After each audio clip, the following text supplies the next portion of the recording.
அண்ணன் எடப்பாடியார் அவர்கள் சாதாரண விவசாய குடும்பத்திலே பிறந்து வளர்ந்தவர்.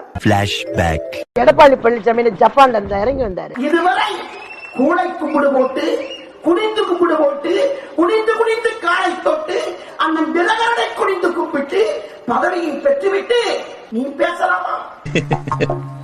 உண்மை நினைச்சேன், சிரிச்சேன். அவர் கிளைக்கழக செயலாளராகி வந்து இன்றைக்கு இந்த நிலைக்கு உயர்ந்து நிற்பவர்.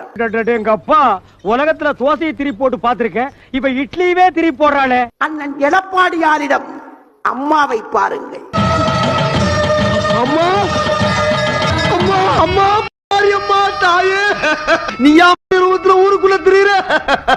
அண்ணன் எடப்பாடியாரிடம் புரட்சி தலைவர் எம்ஜிஆர் அவர்களை பாருங்கள். அண்ணன் எடப்பாடியாரிடம் புரட்சி தலைவர் எம்ஜிஆர் அவர்களை பாருங்கள். அண்ணன் எடப்பாடியாரிடம் புரட்சி தலைவர் எம்ஜிஆர் அவர்களை பாருங்கள்.